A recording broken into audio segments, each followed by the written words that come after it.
Halo, Assalamualaikum teman-teman, adik-adik, kakak-kakak, dan siapapun yang lagi nonton video ini. Udah lama banget nih nggak nonton video pembelajaran lagi. Oke, kali ini aku akan menjelaskan sebuah materi yang cukup menantang untuk anak kelas 12 MIPA, yaitu materinya tentang variabel acak binomial dan distribusi peluang binomial. Sebelum aku mulai, jangan lupa untuk subscribe dulu channelnya ya. Terus, kalau kamu suka sama video ini, jangan lupa juga untuk di-like dan silakan berikan komentar ataupun kritik dan saran yang dapat memotivasi aku untuk lebih banyak lagi bikin konten pembelajaran. Nah, sebelumnya di sini ada suatu percobaan nih yang akan mengarahkan kita kepada apa sih itu pengertian variabel acak binomial dan apa itu distribusi peluang binomial. Oke, langsung saja kita cek ya percobaannya. Jadi di sini ada sebuah kotak berisi 2 bola merah dan 4 bola biru. Dari kotak diambil sebuah bola. Nah, kemudian dikembalikan lagi. Pengambilan bola diulang sebanyak 3 kali. Pada setiap pengambilan, dilakukan pencatatan terhadap banyak bola merah yang diambil. Nah, ini percobaannya ya.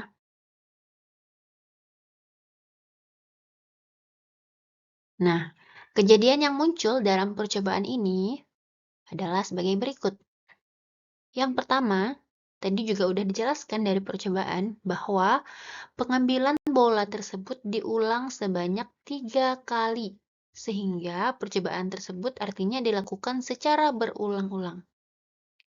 Kemudian yang kedua, setelah bola diambil, bola dikembalikan lagi ke kotak, sehingga percobaan bersifat saling bebas atau dengan pengembalian.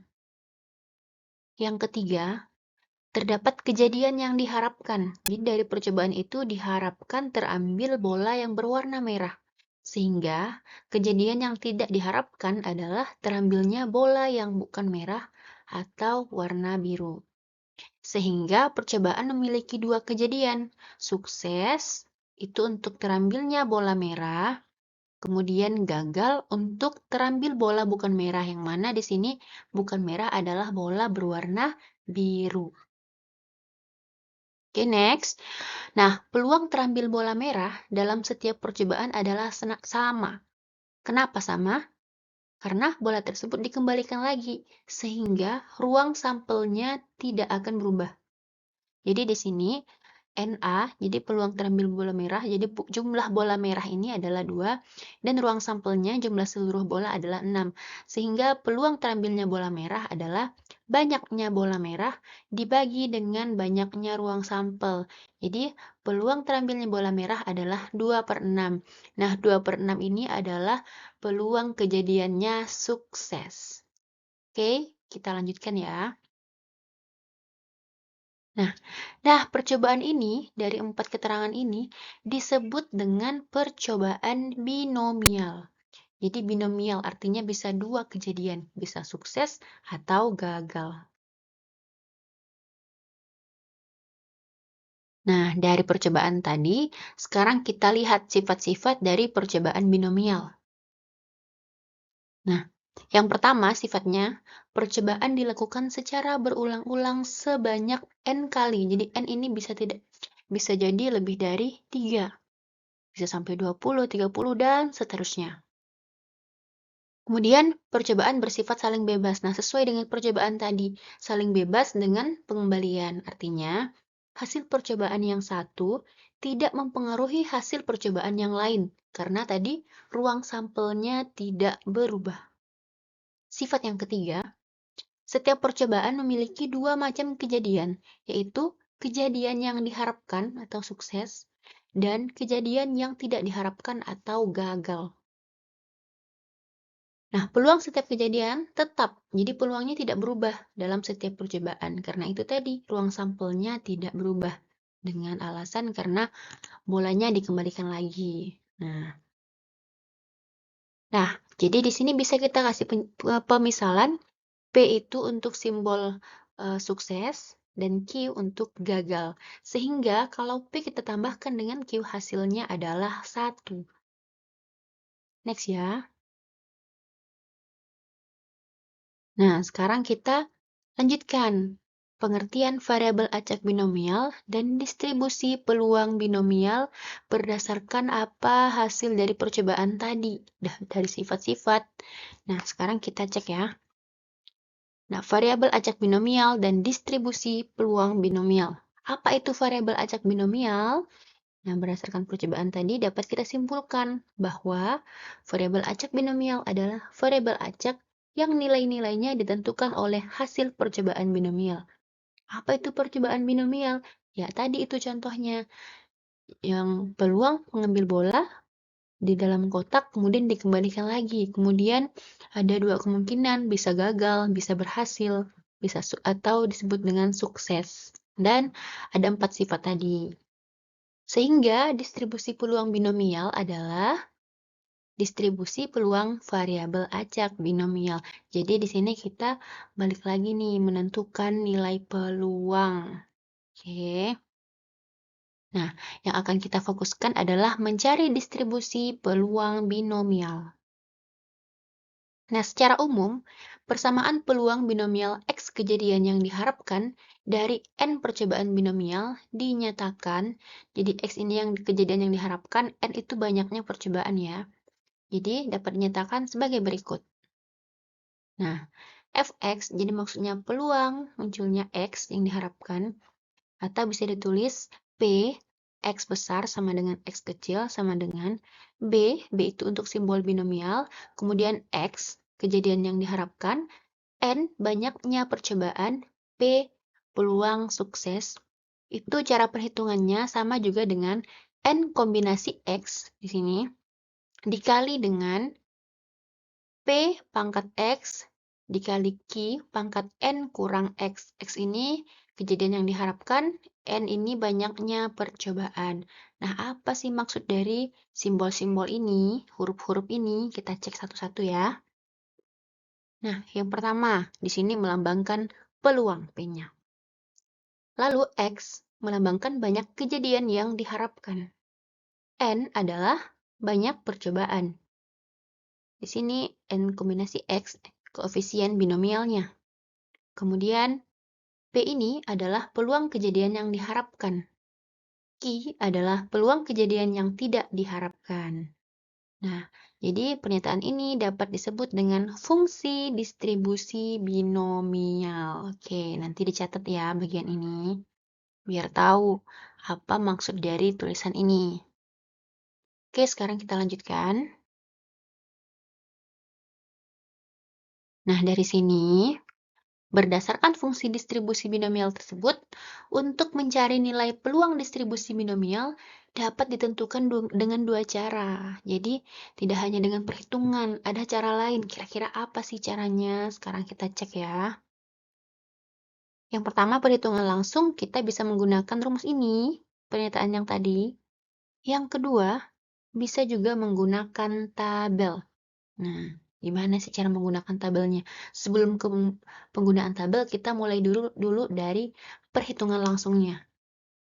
Nah, untuk perhitungan langsung, di sini misalnya ada sebuah percobaan. Sekarang kita akan menghitung peluang bola masuk ke ring basket sebanyak 2 kali dalam 3 kali lemparan menggunakan rumus peluang binomial dan tabel distribusi binomial. Jadi, dari soal harus kita ketahui dulu mana yang sebagai X, mana yang sebagai N dari nilai-nilai ini. Nah, kita lengkapi langkah-langkah kejadiannya. Peluang kejadian yang diharapkan. Kita simbolkan dengan P kecil, artinya peluang kejadian sukses. Nah, di sini yang diharapkan adalah bola masuk ke ring basket. Di sini ada kata-kata, sekarang kita akan menghitung peluang bola masuk ring basket. Nah, itu kejadian yang diharapkan. Nah, ketika kita melempar bola basket, pasti hanya ada dua kejadian yang akan muncul. Bisa jadi bolanya masuk ke ring, bisa juga bolanya tidak masuk ke ring. Sehingga peluang suksesnya adalah 1/2. Nah, kalau sukses 1/2, berarti yang tidak suksesnya berapa? Nah, tinggal kita kurang aja. Karena kalau P ditambah Q itu kan hasilnya 1. Sehingga kalau P-nya setengah, maka Q untuk peluang kejadian yang tidak diharapkan, untuk bola yang tidak masuk ke ring basket, sama dengan ini. Jadi 1 dikurang setengah hasilnya juga setengah. Itu karena hanya ada 2 kemungkinan kejadian. Oke, next. Kemudian bola dilempar sebanyak 3 kali. Nah, di sini kita kasih simbol. Percobaannya sebanyak 3 kali, kita tulis N-nya sama dengan 3. Oke.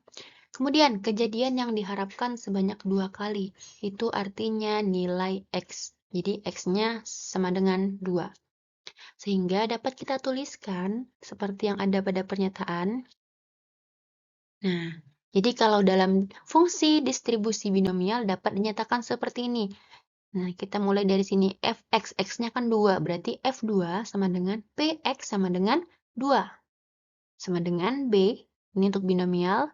Kemudian ini kan X, titik koma N, titik koma P. X-nya 2, N-nya 3, dan P-nya 1/2.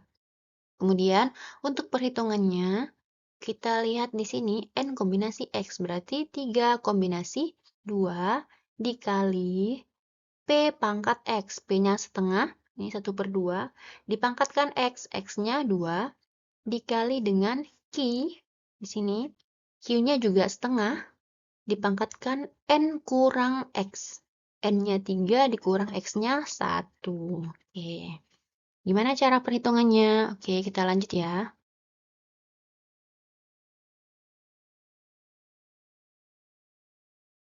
Nah, F2 sama dengan PX sama dengan 2, sama dengan B 2,3,1/2 sama dengan 3 kombinasi 2 dikali setengah pangkat 2 dikali setengah pangkat 3 kurang 2. Sesuai dengan pernyataan ini. Nah, di sini kita ada menggunakan kombinasi. Kalian udah belajar kan materi kombinasi? Nah, cara menghitungnya, 3 kombinasi 2 artinya 3 faktorial dibagi 2 faktorial dikali 3 dikurang 2 faktorial. Dikali setengah pangkat 2 dikali setengah pangkat 1.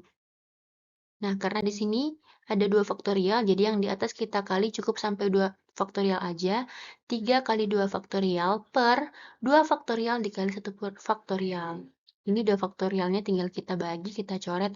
Lalu di sini kenapa sih jadi 1/2 pangkat 3? Nah, ini kan ada bilangan berpangkat ya. Bilangan eksponensial. Jadi kalau suku yang sama dikalikan, maka pangkatnya tinggal kita jumlahkan. Gimana kalau di sini sukunya tidak sama? Kalau tidak sama berarti harus dipangkatkan 1/1 dulu, baru dikalikan. Nah, sehingga hasilnya, karena ini kita bagi, kita coret, hasilnya 1, kemudian 3 bagi 1 juga hasilnya 3. Lalu 1/2 pangkat 3, 1 pangkat 3 hasilnya 1, 2 pangkat 3 hasilnya 8. Sehingga distribusi peluang binomialnya adalah, nah, 1/8 bisa kita ubah menjadi pecahan desimal 0,125. Ini harus bisa ya, ngubah pecahan biasa ke pecahan desimal. Kalau belum bisa nanti belajar lagi. Jadi setelah dikalikan maka peluangnya adalah 0,375. Ingat cara baca desimal bukan 375 kalau di belakang koma. Jadi pakai angka 11, 0,375. Itu tadi cara dengan perhitungan langsung. Sekarang yang kedua. Menggunakan tabel. Nah, loh kok tiba-tiba ada tabel di sini? Nah, maksudnya apa ini? Sekarang kita sesuaikan dengan pernyataan tadi. Nah, tadi kan pernyataannya F2 sama dengan P, X sama dengan 2, sama dengan B, 2, 3, 1/2. Ingat ya di sini, 2 sebagai X, 3 sebagai N, dan 1/2 itu untuk nilai P. Sekarang kita lihat, percobaannya kan sebanyak 3 kali, berarti kita fokus ke nilai N sama dengan 3. Nah, fokus dulu ke sini ya. Selanjutnya, kejadian yang diharapkan itu bola masuk ke ring sebanyak 2 kali, berarti X-nya 2. Kita fokus lagi ke X sama dengan 2 di sini. Oke, selanjutnya Peluang suksesnya adalah 1/2, karena di sini P-nya bentuk desimal semuanya, jadi 1/2 ini kita ubah ke bentuk desimal. 1/2 itu sama juga dengan 0,5, berarti fokus ke kolom ini. Nah, fokusnya ke kolom 0,50, jadi sama juga dengan 0,5. Tinggal kita cari kolom ketemunya mereka di mana. Ya, ternyata ketemunya di sini. Jadi, menggunakan perhitungan langsung maupun pakai tabel, semuanya hasilnya sebenarnya sama aja. Nah, jadi peluang kejadian masuknya 2 kali bola ke ring basket dalam permainan bola basket, nah sama dengan yang tadi. Hasilnya 0,375.